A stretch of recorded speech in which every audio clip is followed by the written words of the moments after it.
We are remembering a boy who has saved countless lives through his own battle with a rare disease. Today would have been David Vedder's 50th birthday. Most know him as the boy who lived in a bubble, diagnosed with a rare immunodeficiency disorder, which at the time was fatal for babies. David lived in a specially constructed sterile plastic bubble from birth until he died at age 12.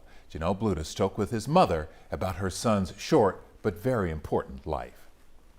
On September 21st, 1971, David Philip Vedder was born. He was placed in a bubble that was alongside me. Only seconds into his life, David was taken from his mother's womb straight to a plastic bubble where he stayed the next 12 years of his short but significant life. He had absolutely no defenses against the sea of germs we all wander through on a daily basis. Born with severe combined immunodeficiency, or SCID, David's first words, his first steps, all taken inside that NASA-constructed bubble as he captured the world outside. And he had chores. And I said, David, it's time to go to bed, so clean your bubble. He said, well, I don't have to clean my bubble. And I said, why not? He said, because I'm a star. Today, that star would have turned 50 years old. His mom, Carol Ann, says it's a special day. I often fantasize of what kind of a person he would be now. David's short life was and still is heavily studied and has altered medicine in so many ways. His impact continues to this day. Movies were made about David in elementary school. Even medical clinics have been named after him.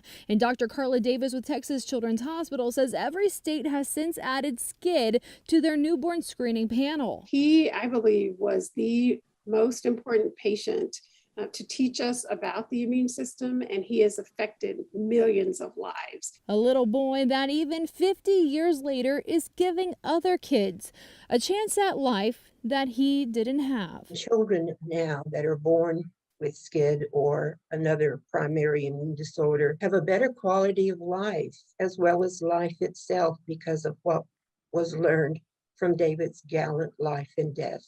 In Houston, Janelle Bluda, KHOU 11 News. His mom put it so well. I'm not a Texas native, but I distinctly remember that story because it was international news, the boy in the bubble. Yes, and I remember it quite well myself. Bittersweet day for her. Yeah.